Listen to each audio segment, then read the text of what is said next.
easier to see. Capsule, cortex, medulla. Now, the cortex and the medulla are separated from each other by the arcuate artery and vein. So going in, we have the renal vein, renal artery, segmental artery, interlobar artery, arcuate artery and vein. Now there's two names for these. One is the cortical radiate, okay, which makes sense to me because it's radiating off of the arcuate into the cortex, or the interlobular. Interlobular, dyslexic's nightmare. Okay, so cortical radiate. So cortical radiate to me is easier and more descriptive to remember.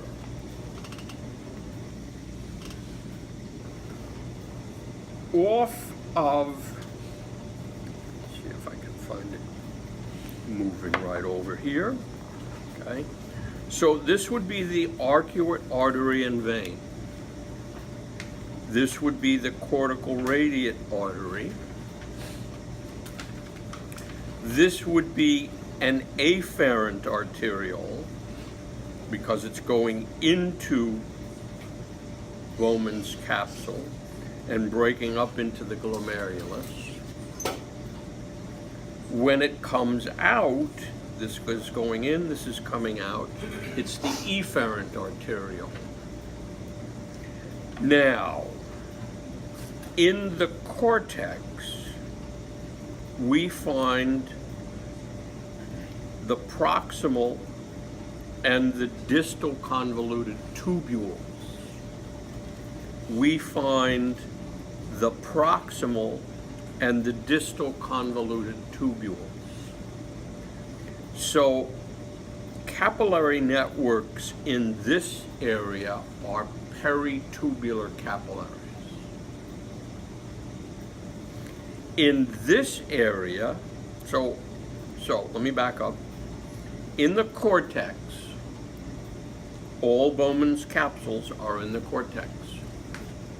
All glomerulus are in the cortex. If you take Bowman's capsule and glomerulus together, that's the renal corpuscle. So all renal corpuscles are in the cortex. All loops of Henle are in the medulla. All loops of Henle are in the medulla. So now, we have a short nephron and we have a long nephron. The short nephron is a cortical nephron. The long nephron is a juxtamedullary. 15% are juxtamedullary, 85% are cortical. So, make urine. Rectify it. These are the guys, okay, that are going to actively secrete sodium chloride, okay, and draw out water.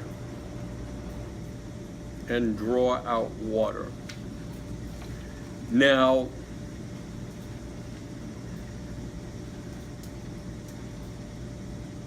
this one shows it correctly, okay? We have urine going in this direction and blood going in that direction.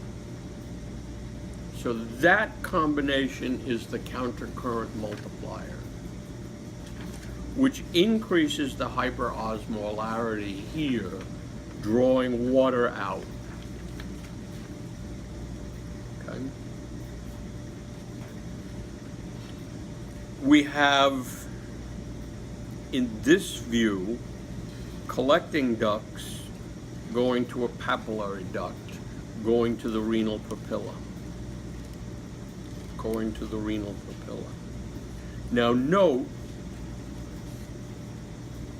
that the arcuate artery and vein are perpendicular to the loops of Henle. Okay, everybody with me so far? Okay. Over here, we have Bowmans capsule. Now, Bowmans capsule consists of a parietal portion and a visceral portion. The visceral portion are the podocytes, cells with little feet that are interlocking like that over top of the fenestrated capillary. And in between that is going to be a basement membrane. Okay? So the fenestrations, the basement membrane, and the podocytes act like a colander covered in cheesecloth, and then my hands holding the cheesecloth.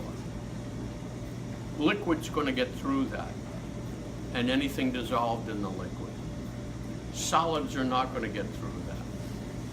Red blood cells, white blood cells, platelets, proteins, amino acids will go through, fatty acids will go through, glucose will go through, pretty much all of your ions will go through and be reabsorbed anywhere from 65 to 85% to 100% in the proximal convoluted tubule. 100% of your glucose, 100% of your amino acids, 100% of your fatty acids, 65% of your sodium, 50% of your chlorine, 50% of your water, so on and so forth. Okay. Mostly by active transport. Mostly by active transport. So over here, we have the visceral portion of Bowman's capsule. We have the parietal portion of Bowman's capsule. We have the afferent arterial and the efferent arterial. Now, how do I know which is which? Afferent is larger than efferent, so that there is a net pressure, hydrostatic pressure, outward. Opposing that is going to be the colloid osmotic pressure, the attractiveness of protein for water in the capillary. And opposing that is going to be the capsular hydrostatic pressure. If this is going in, this is coming out, this is the proximal convoluted tubule with cuboidal cells with villi on them. Increase the surface area. Microvilli, I should say. Okay. This apparatus is the JG apparatus, and it consists of the afferent arteriole and the distal convoluted tubule. Okay. The afferent arteriole and the distal convoluted tubule. The whole thing is the apparatus? This area here is the apparatus. Okay? It consists of macula densa cells, macula large, densely packed cells of the distal convoluted tubule, and JG cells of the afferent arteriole.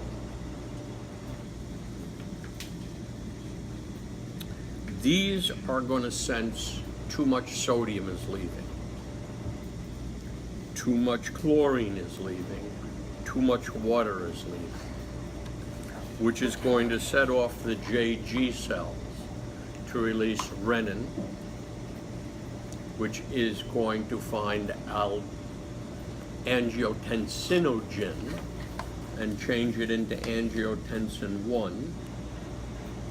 Angiotensin 1 is going to go to the lung where it finds ACE, angiotensin cleaving enzyme, change it into angiotensin 2.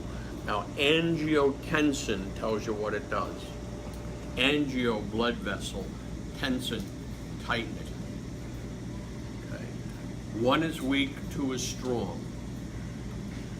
But angiotensin 2 has a secondary function. Raw system, renin, angiotensin, aldosterone. If too much sodium is leaving, then we will grab sodium back from the distal convoluted tubule and the collecting ducts by active transport. Chlorine will follow, water will follow sodium chloride. Now there's a price to pay. We're going to secrete potassium. For every sodium we secrete a potassium. Okay, so, okay, you want to eat the right amount of sodium so you don't set these guys off. And you want to eat the right amount of potassium so that if you do set these guys off, your potassium isn't getting too low. And if you're a person that tends to cramp up on a hot day anywhere, your potassium is low. Potassium is low. Go for a coconut water, go for a low sodium V8. Cramps will be gone in 15 minutes. Cramps will be gone in 15 minutes. Okay? So we looked at these last time. This was the review. On to the new stuff.